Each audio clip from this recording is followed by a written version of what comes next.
In 5, 4, 3, 2, 1. Welcome back to Buckle Up. Buckle up, baby. Buckle Up episode 8. I'm not going crazy with it this time. This was the hardest so far. I think. It took us like 2 hours to set up. It does, but we were like pre-gaming on the schmooze. Yeah, no, but we're very efficient and serious, and we know what we're doing also.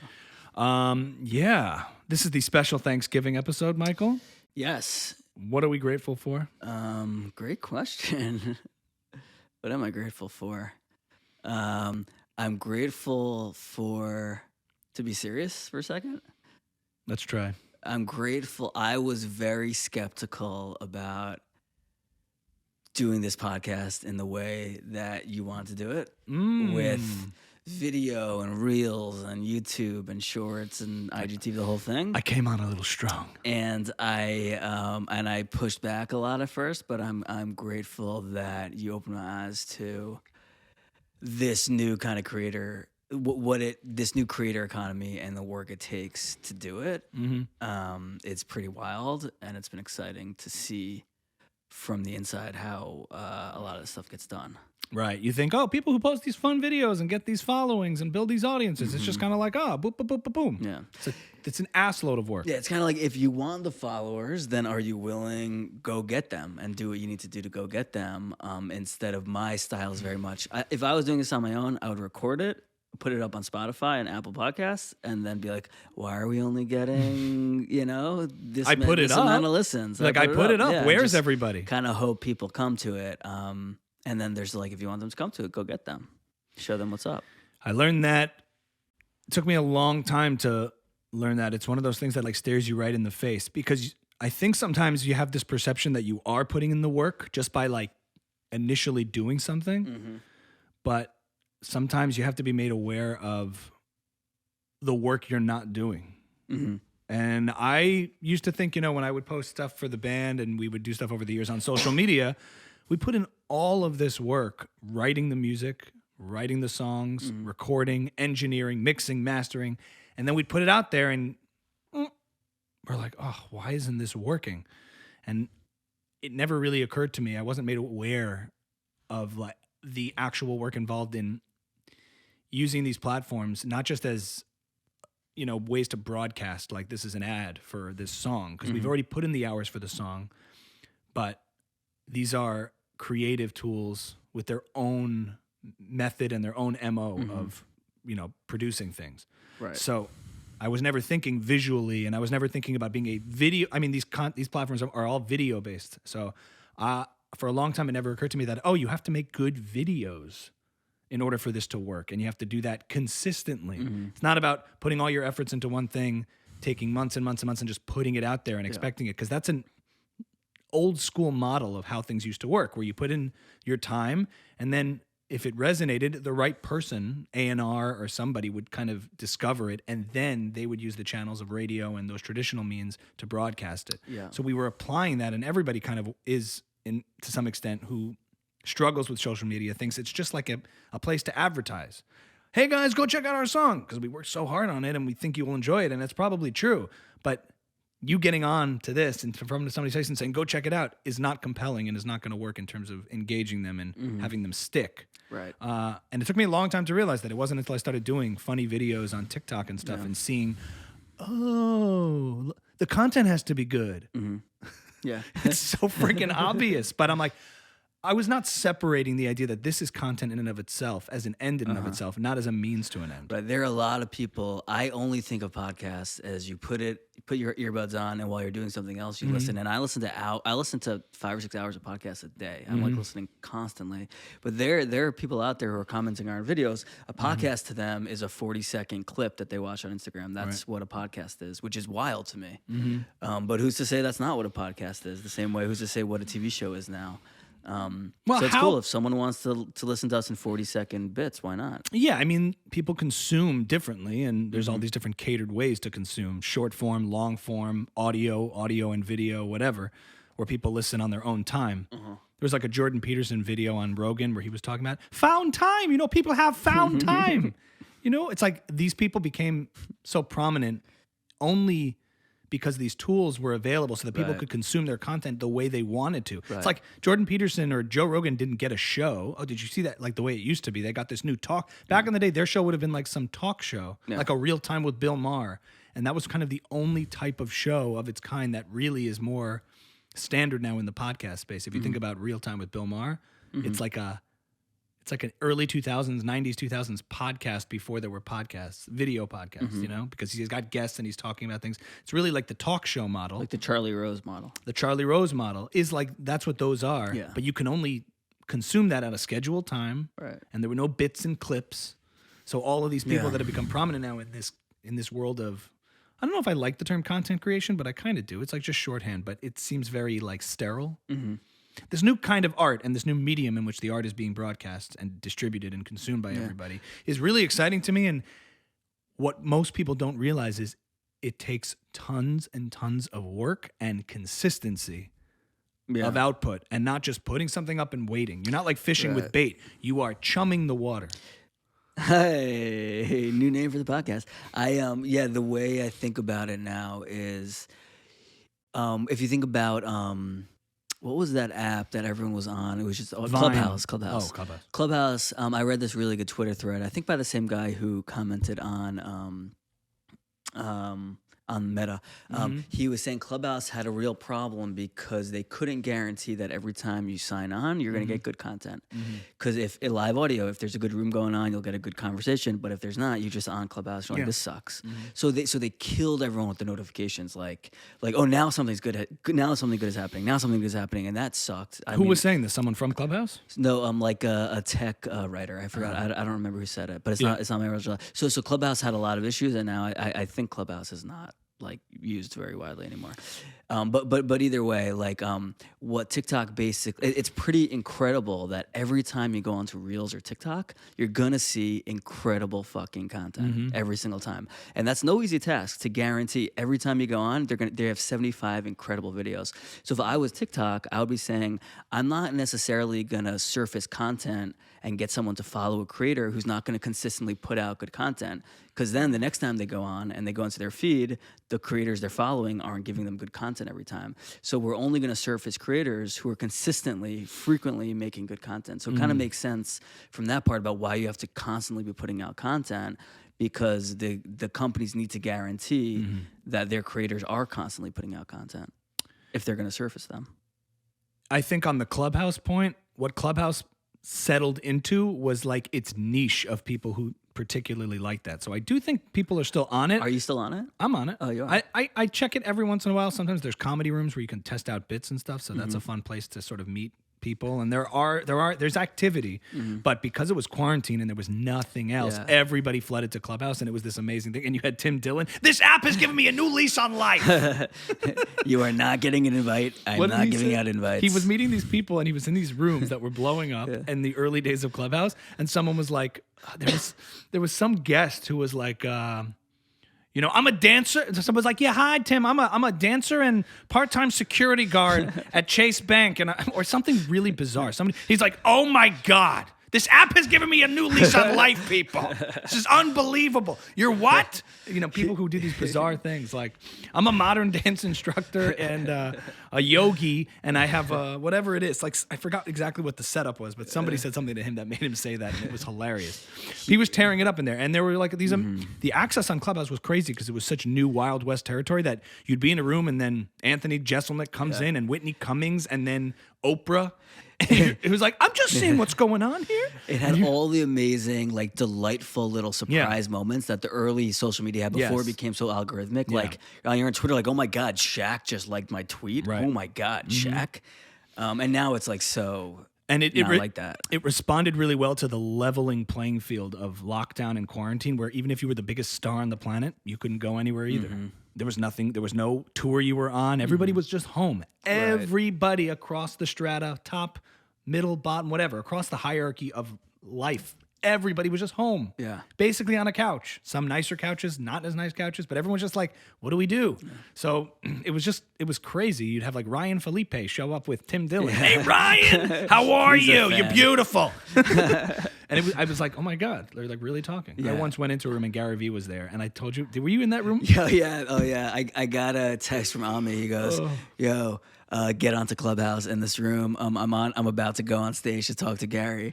And so I'm not doing anything. So I go onto Clubhouse and I'm waiting for Ami in line on Clubhouse to talk to Gary. I wasn't going to talk to Gary. I was going to be Gary. Right. You're going to be Gary to Gary, and you were very excited because anyway, this was a cool opportunity. And what happened? And then so they go like, Ami, you're next up, and Ami goes like, you so do, they call me. So I'm waiting at but some tech conversation about the latest in NFTs and tech with real Gary Vee. He says, all right, guys, all right, gang, I got to go. So he leaves. And they're like, okay, next up we have AJ Kozak, Ami Kozak. Oh, he left? Yeah, he left. And then he's like, what's your question?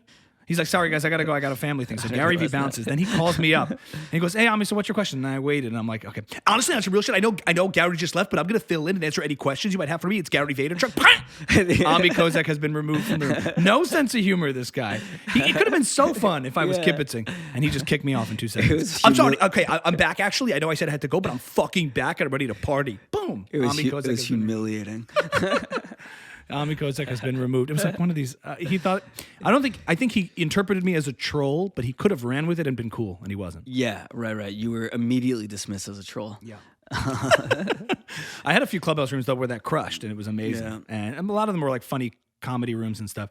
But anyway, Clubhouse settled into its niche where there's like certain groups that are suited for Clubhouse and certain topics where people do use it. It's functional, and there's weird, dating while married to someone else group. Oh, wow. I don't know about that. Or like, there's just very, very, there's like the Ashley Madison Clubhouse. There's weird dating. There's weird comedy. There's sub-communities that formed catered to the app. I would just go into random groups like New Orleans Black community. I'd be the only white guy in there and just listen for like hours. People just talking about their lives that are vastly different than mine. It was very exciting and very cool. And then you get called up. Hi. No, I would never raise my hand. I was just hoping people didn't mind I was there. Yeah. And then invariably they realized, the app figured out who I was, and all those rooms stopped surfacing for me. I wouldn't even see that they're going on anymore. It was just like tech stuff and NFT stuff and all that stupid stuff.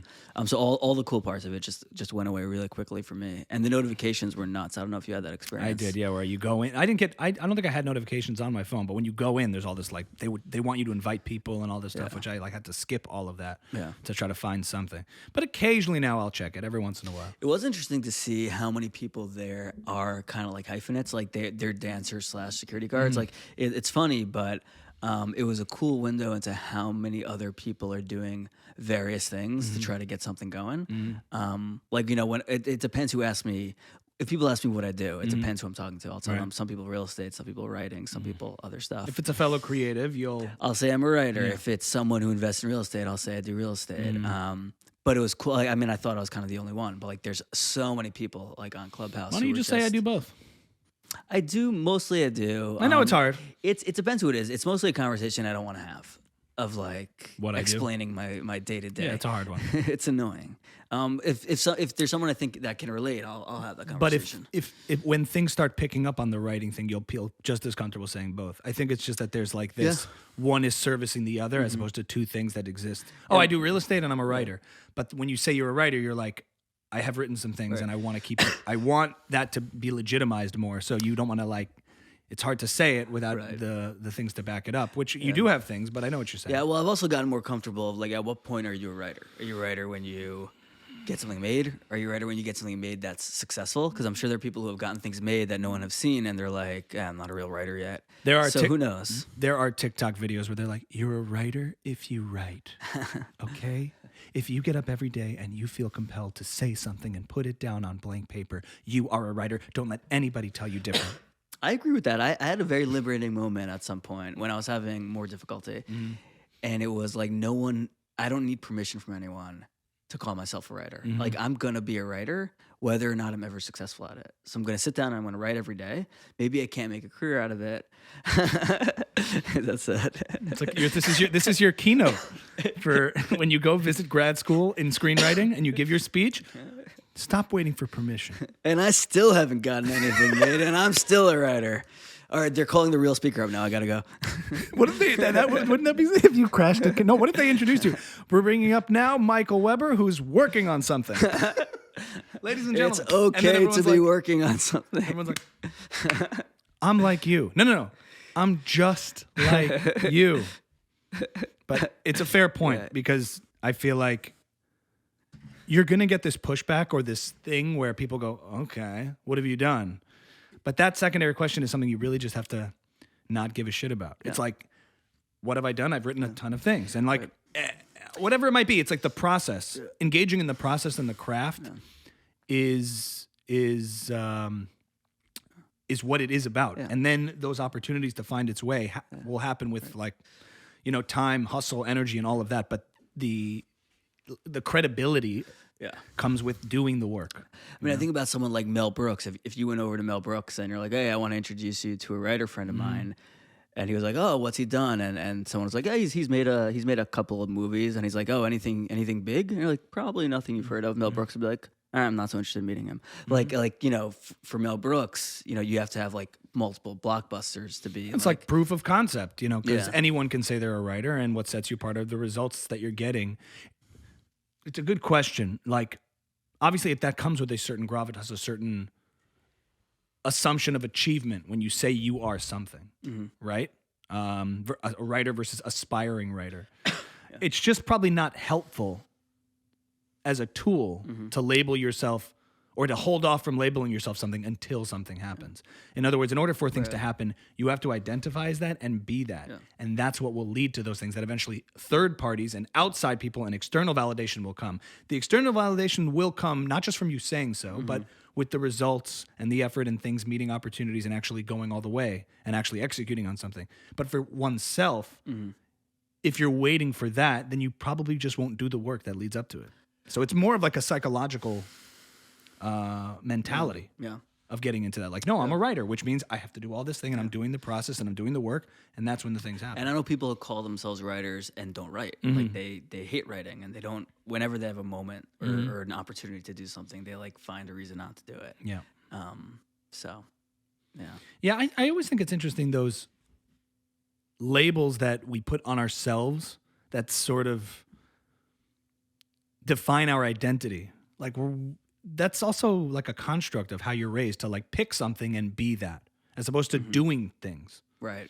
Like, it's so much more focused on identity than action, which is probably unhealthy in a lot of ways. Like, well, I have to identify as something now, or no, I'm going to just do this work, and then that identity will come with the results of my work. Right. Like when someone says they're a lawyer, like, how many laws are you making when you're not at work? Correct. But you have to like have that as an identity. That's what I am. Right. That's what I'm not. So at the end of the day, there are some identities and labels that I could be like proud of. Like I like saying I'm a musician, but it actually means something. I feel like being comfortable with those labels comes with the after effects of putting in the time and the work, and then you can identify with it in a way that's comfortable and healthy. Yeah. As opposed to saying, okay, let me just, am I a this? Am I that? I don't know. Do the work and find out. Yeah. Because you don't know yourself as well as you think, and let alone anybody else is going to know who you are. So just put in the work, and then, and then the label will become more comfortable and fitting with time. It's also nice when you think about how little people actually think about you or care. Yeah. When they're like, what do you do? And you're like, I'm a writer. Like, all right. That's a Gary Vee thing. Guess what? You shouldn't give a fuck. And they don't care about you. Nobody fucking cares. One of his videos that actually got me was one of those videos. I was like watching, something came on my feed, and it was just like, nobody gives a fuck. Nobody cares about you, so you shouldn't care about them. Guess what? They don't care. They don't give a fuck. And I'm like, that's totally true. They don't care. So why are you caring? There's a great quote I think about all the time, which is, you'd care a lot less about what other people think if you knew how rarely they thought about you. Right. Exactly. I think that was the point. That's the same point. It's like, yeah. So it's really this, yourself perceiving yourself into how saying that projects into the world, and you're having this like avatar version of yourself looking at yourself like the self-doubt struggle. It's all internal if you think about it. It's really in here. Can you imagine if there was someone on earth who thought about you as much as you think they think about you? Like if you had a conversation on their way back, they're like, wow, Ami does music. Whoa. Music, Ami. That would be creepy. I wonder how much money he makes. I wonder what his life's like. Yeah. That would be too much. That'd be a lot, right? Goes home and talks about it with his family. Yeah. That would be very creepy. Yeah. But So what are you grateful for now? Yeah, I was going to say On our that. very First of all, special the Thanksgiving point episode. on TikTok that you were saying that you're going to go on and get all this amazing content, Yeah. which is interesting. I think part of the reason TikTok is so successful is that when I started like using it, I'm like, oh my God, it has just unleashed this wave of incredible talent and creativity. Like you'll see a guy doing a drum beat with his hands and he's a virtuoso, like with pens and pencils. And then this other crazy, like imaginative, creative types of content and videos and compilations and history and knowledge. There's a video on TikTok that describes what TikTok is. They're like, compared to other social media platforms, TikTok is like the coolest party you've ever been to. You walk in and there's two guys discussing World War II, and then there's a guy playing a great song in the corner, and then you go to the back and people are doing this incredible Domino's project that they built. Check it out. And you're like, holy shit. And then there's another guy just telling jokes. And then you go to this other thing and he's built this incredible contraption that can convert water into ice. And someone's telling like a joke that you can't possibly explain, but it's the funniest thing you've ever seen. And then there's people just reminiscing on nostalgia in the back of the 90s. And then someone has a treasure chest of toys from 1982. And you're like, this is amazing. But that's what it did differently. The other social media apps were not geared towards creating things worth watching. They were more social than media. Mm-hmm. You know, they were just like, Oh, right. here's where I'm at. Here's what I'm entertainment. doing. It was all just social and sort of broadcasting, but nothing creative and nothing necessarily emotionally impactful. But TikTok was like, we're a video creation app. If you want to, like, you don't go on TikTok and go like this at the beach. Some people do, but it almost compels you to make something worth watching. It like is built in. It has these tools. And It didn't start that way. Didn't it start as a way for kids to kind of be social with each other, like TikTok? lip syncing and dancing? I And then people sort of co-opted it. I don't and- know the origins really, but I do know that those features are what allow people to engage with your content. The fact that sounds could be shared and people can duet and react. Text peek, my original idea. Don't point at me. Sorry. Text speak is a great. It was. You wanna tell the people? Yes, I had an amazing invention like 10 years ago for an app called Text Peek, where you know when you send a text to somebody and you want to just see their reaction and the only thing they can say is LOL, ha ha ha, emoji, but what if you just want to see their reaction? So I had this idea called Text Peek or just Peek, where you send it and you enable like peek in the text so that it'll show a quick video of them as they read it. So if I sent Michael something that I thought was freaking hysterical, he would go, yeah.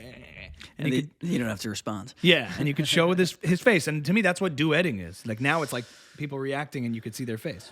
So I was ahead of my time. Yeah, I been still love that idea. I think it's still possible to be built. Well, now we just put it out into the world for everyone to steal. Yeah, Mark Cuban, hit us up. For that reason, I'm out. I can't do a Mark Cuban and it frustrates me. You kind of captured something about him there. Just that. And so for that reason, I'm out. He's very square. He's a very he's just square like- man. He's like, I'm not seeing that. And because I don't see really a follow through and I'm not really buying that you're going to be fully committed to this. And for that reason, I'm out. He seems like the nicest and also the most like Vicious. vile, vicious man at once. In a way, he's totally a square. He's a human box. He's a human box. He almost looks like Buzz Lightyear. Yeah, you know? they sent him down to Earth too early, and they didn't circle out the edges. They just sent him down. You know. They're like, Yeah, oh something- no, They forgot to render it was him. too early. Let's give him the Mavericks. He wasn't We'll rendered. balance it out, right? Like I feel like when he turns, he has to turn like this. That's Mark Cuban. Shark Tank is a fun show, I love Shark Tank, so watchable. and Kevin O'Leary. I've got to work on a Kevin O'Leary impression. I'm not interested in that. Mr. I'm Nice interested Guy. in sales. It's because you don't have any sales. But now I see the numbers, and I'm actually want to talk to you. You know, there's like that kind of. The face is good. He's like, at first I was falling asleep during your presentation, but now I'm looking at the numbers, and I'm interested. I want to own all of it and give you a 10% royalty over the course of 50 years. If in 50 years I make my money back, that's what I want. I want to make my money back. I don't care about the product. I don't care about what you're selling. I care about the money. And then Barbara's just horny. She's like, you know what? I don't care if I go broke from this. You're coming at me in a way, and I like it. I like your energy. It makes me feel all saucy and stuff. You know, she's just horny. My gut tells me yes. You know what? I like you. I like the way you make me feel. Who's the other one from QVC? And so for that reason, I'm out. Lauren. I think with QVC, and so for that reason, I'm out. I don't think this can sell, and I can't really help you. And so for that reason, I'm out. Who else is there? Robert The Hirschkopf. guy who's just way too nice to be there. Yeah, Robert. Yeah. Robert. He's like, your story, I took off 5 years to raise my kids. And yeah, but he never gives money. He looks like he needs help. Like he's like after he's like, yo guys, you mind spotting me like 10 G's, do you? Robert is the poorest one. I don't know. Yeah. He's invested in things, but he's got two. He's the kind one. He's the kind one. They cast it really well. That's no mistake. Damon, I feel like, is always just like, I've never seen him give a penny to anybody. yeah. Yeah, and he's just like, I don't know. I feel I've like never seen him invest at Yeah. all. I've never once seen him give money.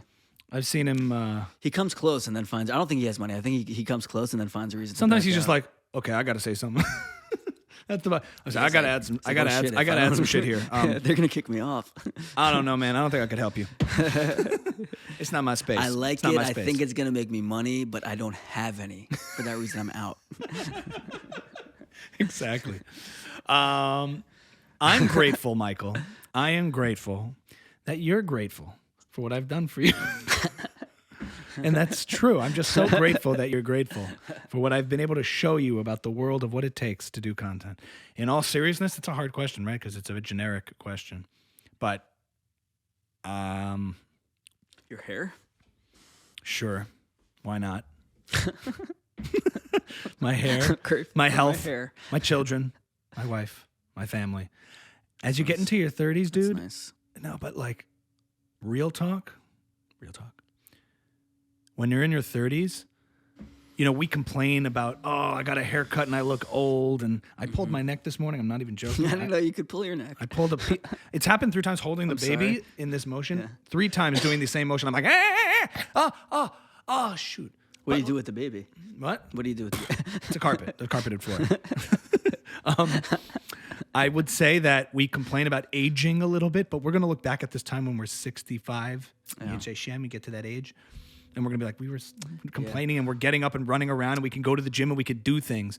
And our body's just reminding us, like, you can do things, but troubles are lurking. But we're not, we're like at the young part of old. Yeah, We're not at the old part of young anymore, because now you see like 25-year-olds or like 20-year-olds, you're like, you guys are kids. Yeah. Now we're the young part of old. We're like, that's a good thing. In the 30s, it's like, if you're in your 30s, generally, you're the young part of old. You could have a friend, you could have a legitimate friend who's 65 now, and it would be weird, but like you would have what to talk about. Michael, why don't you come to my house? I got some popsicles. My name's Herbert, and I'm 65. I got a whole box of popsicles in the cellar. I know what you mean. In the way that, like, the older adults, the dads don't look at you as kids anymore. They look at you as younger versions of themselves. Right, they want to confide in you a little bit. Yeah, or I have like people who have been. I told you the other week, I have somebody who called me for like advice on social media, TikTok stuff for their business. They for the business. for their business, and they've been they were like, I think it was a physician, and I was like, oh my goodness, like that's interesting. Where it's not that the torch is sort of being passed to us to sort of carry that adult mantle. Yeah. But my point is, what happens in your 30s is your parents and like the older relatives around you, things get more complicated, and health-wise things happen, and it gives you a sense of perspective of like, like real life stuff where you're like one phone call away from bad news about something. Yeah, a lot of my friends' fathers died in the last 1 or 2 years. Sadly. Yeah. Like So you're a lot. Yeah, and you're in that like wave of people losing either parents or like when you're in your teens and whatever, it's like the grandparents are sort of that, where my grandmother's this and that, but then it starts to become the parents, and it's hard to deal with, like seeing your parents become grandparents and really become that, not just young grandparents who are helping out, but, playing with your kids, but you having to like take over and switch that role. And it's like, we're in that transition now. And that is, I'm just grateful, to have the to hopefully, keep that at bay as long as possible. Yeah. Like one phone call away from, so as it turns out, we just found out that this and this, and like that's happened already, but hopefully, it's all manageable, but it can only get more complicated. Right. I can project that, only if you're very lucky, you can have a smooth ride. My grandfather lived till he was 94 with very minimal things. I mean, he had his hiccups, but anyway, life gets complicated. So it just makes you more grateful for the simple non-complicated moments. Yes. I see my dad like gardening sometimes and think, I'm like, there's gonna be a day, hopefully, where we're like, he used to just garden, you know. And, My dad's like, I don't really go Friday night to shul anymore. I don't go to synagogue shul. He was like, it's just, you know. I'm like, what do you mean you don't go anymore? I used to love that. That was your thing. You go all the time. He's like, I take this medicine now. It's my legs. It just hurt my feet. It's just hard. I walked back with my dad the other week, and we were having a conversation going up a hill. By the time we got to the house, I'm like, all right. Oh, I forgot he had He's had his scare. things. He had his scare. But also, even before that, and even around now generally, just time of life, like when I watch him get up out of a chair, it's like a couple of attempts. Yeah. It's like, I'm like, it's a lounge chair, so it takes some effort, but you used to just stand up. Now it's like, have you ever seen your parents sit in the back of a car before? Like a van? No boy should ever see his father sit in the back of a car. No boy should see his father sitting in a van trying to get out of a minivan side door. I got it. And I'm like, watching this, like, oh God, it's happening. Yeah. Now the TV's on all the time, whether someone's in the room or not. Right. I'll walk in. It's like Fox News playing. Yeah. I think it's just gotten too much to turn it on and off. So I'll just come and like resume. Oh, it's still on. It's so grandparenting. It's just on. I'm like, oh God, does he not hear it anymore that it's on? But it just walks back into the office, sits down. The shower's always just running, so you can go in and out. Oh man, he's retired now, so I feel like he's got to figure out stuff. He is. I don't know that. What does he do with his time? Fox News? What I just described. He gets up. It takes a while to get up. Gets up. Yeah. Walks a little here. Oh, also I started noticing. Here's another one. My dad has given up on pants. He's not like real pants, like khakis with a button. It's now those like joggers, like sweatpant thingies. Those old Russell athletic thin pants with like sneakers. They're up to his belly button. And like it's like pants are for special occasions. Like if he has to go to a thing, he'll put on pants. But now it's like that's it. You got to get him like nice like Lululemon joggers. No way. Why not? Same effort to put them on. It's too complicated. I don't know. I'm noticing. I'm like, hey Abba, what happened to pants? just gave up on them. That's another sign of it. So as long as everyone's still around and kicking and all that, I'm grateful for that. Good That's to be grateful for that. Would you be shocked if a friend of yours was dating a 65-year-old woman? Yes. Yeah, I think I would be too. It's not the same as being friends, I don't think. Yes. I don't know how I have friends they're people in their 60s. When you said friends, is it friends? Like, well, a guy I met this weekend said he's like, my father-in-law is one of my best friends. He's like, I chill with him. I get stoned with him. I drink with him. We're like legitimately friends. And I was like, yeah, like that's awesome, but not shocking. I could see how you could have fun with someone of that age. Yeah. When I was in LA, there were like certain people in the community who would come to shows and stuff who were in their like, I don't know, mid 50s, early 60s. And it was great. It was certainly felt more like you're in a closer category of life than you once were. Because you have kids and you have like things and you're sort of like an underclassman and they're the upper or graduate school classmen. That's the dynamic it feels 50 used to seem so old to me because I remember very clearly. I remember clearly my parents turned 40 and 50, and 50 used to seem so old. And now a lot of the like podcasters I listen to and musicians I go see are all in their 50s, and it seems like a reasonable age. Yeah.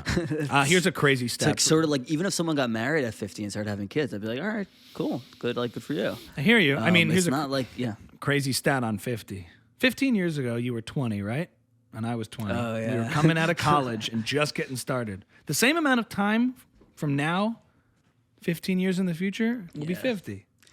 Does it seem like a lot of time to you? Look back and think about Maryland and coming out and all that kind of stuff into the workforce. When it came out? Yeah. That seems like forever ago. I went you went back way in. again. You went back in. It's better in? It's better in, yeah. It's for me. Okay. You had some awkward coming out, not so much for me. Yeah. Go on. 15 years ago, it's a little faint in terms of memory, but it just kind of feels like you sort of feel like you're on the heels of that a little, like riding out of that, right? Yeah, and I feel like if when I really start to reflect, I realize I'm in a different phase than I was then. But I feel like I'm in the momentum of coming out of college still. Not that doesn't seem as far away as 50 does. Isn't it funny how when you're okay, I think I'm good checking this. It's gonna work. Isn't it funny how the phase of life that you're in doesn't occur to you till like 2 or 3 years into that phase? Yeah, that's why someone once said the zeros, the 20, 30, 40, 50 isn't tough. It's like the 28, the 38, the 48, where it's like I'm about to get there. Or like the 52 or 42. It's like that's a lot tougher than turning into the next decade. Right. Like I feel like when kids become like teenagers, 5 years later you'll be like, oh wow, that's when they were teenagers. 5 years from that point. Like it takes a few years to kind of be in a reflective place where you can look back and say, oh, that was like early years married, or that was early years kids, or that was early years living here or there or doing that, or that was like college and post-college. I wasn't able to like qualify it that way and group it that way, but I totally see why that was sort of a phase. There's no real clear lines as to when it's all kind of amorphous, just moving through it, and then in retrospect you can look back and say, or you see a picture or something and you're like, oh my God, I remember that was early days. Yeah. I like reading memoirs for that reason. Like Patti Smith has a really amazing one. Bob Dylan has a really amazing one. How was the concert? Oh yeah, I saw Bob Dylan in concert. Hold on. Oh, this is good. But anyway, the memoirs are good because they were just it's people as they reflect on their life in the very big picture. You're able to see your own life in this big picture way of like. In its chapters. Of like, my youth was spent in fear. And you're like, oh, like I guess I'm spending my time now in some sort of like stage or emotion. It's an interesting thing. I want to get to the Bob Dylan concert. Yeah. But on the same subject while we're on it, I stumbled upon a post I did on this audio only app I use called Ghostcast. Shout out to Ghostcast. Good people over there. It was the age paradox where you find these clips of successful entrepreneurs and successful people and business people, creative people, and there's always this question that they get asked, which is, what would you tell your younger self if you could today? I like that. Except I take issue with it because oftentimes what they say is, relax, slow down, don't be so worried. And you're like, I'm left wondering, but if you did those things then and relaxed and slowed down, you wouldn't be on the stage talking about it. It's so hindsight is 2020. It's easy to say that when you've arrived at this place. How could you know in retrospect that all that angst wasn't necessary? Right. Well, that gets sort of into the question of like, into the question a little bit of like, do you know on some instinctual level sort of what you're capable and where you're headed? Right. And sort of like just let the universe, it's spiritual really, and like let the universe take you there, right? And stop worrying so much about getting there, or do you not believe in that and like believe if you don't, you have to, whatever you're going to accomplish has to be done sort of by clawing your way there, and creating that for yourself, not sort of like falling into it. Right. It depends on your perspective. I get the notion of like not letting time get squandered with family and making sure you're having a balanced sort of thing. But this idea of like, it'll all work out when you're sitting there after having it worked out is such a convenient place to be. Well, this brings me to the Bob Dylan concert. It's the most like boomer thing ever to say. And the Bob Dylan concert, very, very grateful for my friend's father took me. I don't know how much the tickets were. I'm sure they weren't cheap. I really appreciate being asked. I'm not a huge Bob Dylan fan to start with. Yeah. I've tried, I don't know, whatever. I never really got into him. But I loved his memoirs. Like I think it's called Chronicles Volume 1. And he's Bob Dylan. I was like, if I have a chance to go see Bob Dylan in person, like to be in the same room as him, I should go. That's awesome. So very grateful for that. Thank you. But the whole thing was this self-indulgent boomer attitude of like, yeah, it'll work out. Where like he's just like, the show he put on was not fit for the Beacon Theater. It was fit for like a small room of family and friends. He puts a piano on stage, gets his band together, and plays his songs. It's the most like if you want to come and watch me, come watch me. But it's like they don't put on a show that fills the Beacon Theater. The same way like Fish can go into Madison Square Garden and like they have to play a show that fits that enormous, vast space. Like you have to do that as a performer. He had no concern whatsoever for anyone else who came to see the show. And like, forget his voice. Like, Can you be specific? What things was he doing or not doing that felt so neither here nor there? He said like 3 words to the crowd, which is fine if you're playing these like ballads that like move people. He's playing these like all these new songs. They all sounded exactly the same to me. They're slow. They're like, I mean, the lyrics are probably interesting, but you can't understand a word he's saying. Like, and like apparently his voice is better than like it used to be. And like, I don't even take, Did he play the hits? He's 80 years old. What happened to stopping? Just stop. And like, but then I get it. Willie like, Nelson gets out there and crushes, I think. So cool if you crush, but like, just like you can make albums and that's fine. But like, do you need to go to these theaters and charge people however much money the you're real charging question them is, for do tickets? you need to go? He can do what he wants. He's Bobby Dylan. He can, but Bobby Zimmerman. That's the boomer like morality thing of like, yeah, I can just do what I want. But it's like, where's it's like unethical almost at a certain point. Because he like, didn't give a shit. He just did not give a shit. and I like that. There's the Bob Dylan like theory of like his whole thing is a prank. Like his whole whole persona is a prank, and he's constantly playing a prank on people. And if he was truly subversive, playing, he's very subversive. If he was playing the Beacon Theater as like a signal of like all of this is bullshit. Why is anyone buying tickets to anything? Then like great. Like so you're saying if he was even worse, you would have liked it. Yeah. I guess if you got up there not going to give a like shit, this, doom, right? Doom, y'all gonna sit here, doom, and listen to my song. Doom, he tries standing up. Society, doom, it's a waste of time. Doom. Slime me, the wood, babe, mom, hey, I ain't gonna work on Maggie's farm no more. Hey, Mr. Tambourine Man, boom. For 2 hours, you'd have been like, that was painful. I would have and appreciated bold. it. But this bold. was in between. If you're not gonna give a shit, then truly don't give a shit. He tries standing up, but he can hardly stand up. He's 80 years old. He's That's like standing up, but he's standing standing on up. the piano. Was he in a minivan? He rolled down in a minivan. Oh, wait, one day. Oh, for the times they are. Okay, sit down. They are changing. It was. How did he sing like that? Raspy. For the time they are changing. Yeah, but I mean, you can't make out any of the actual words he's saying, and people are looking at each other like trying to guess the song. Like from the middle of the song, you still can't quite like clearly make it out. Yeah. It was pretty atrocious, and I was pretty annoyed. But it's that whole attitude of like, yeah, just relax. What's the big deal? Is that Bob?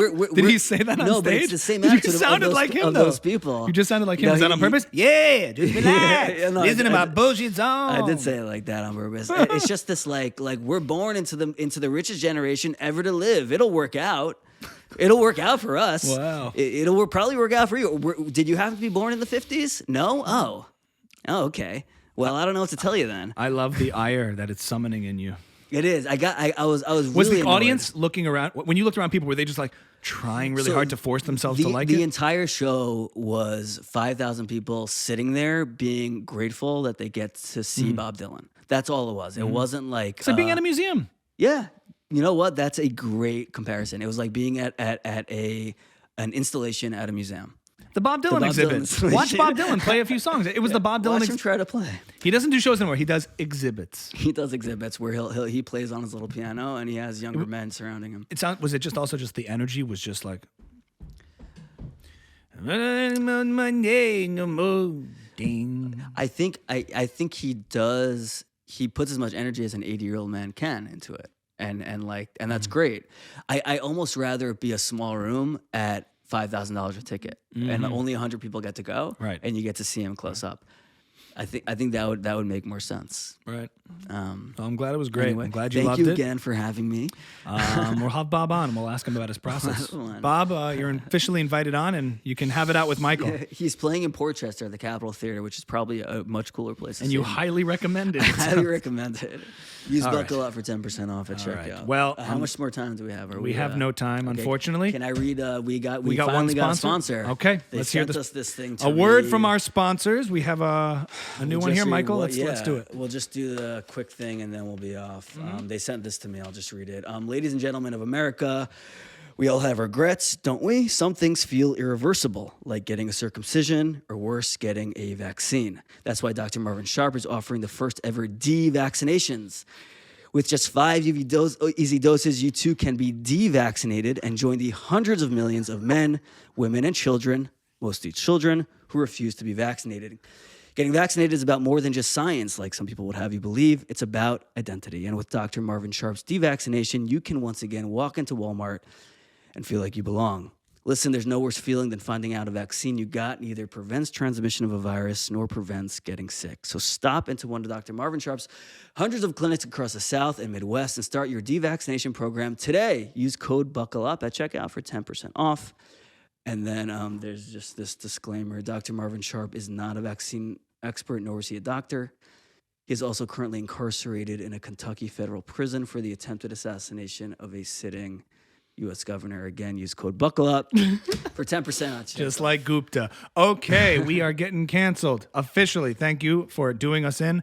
That's Buckle Up episode 8. Happy Thanksgiving, Buckle everybody. up, baby. Happy Thanksgiving. Be grateful for your health and your happiness. And now I will stroke Michael's beard. Buckle up, baby. Buckle up.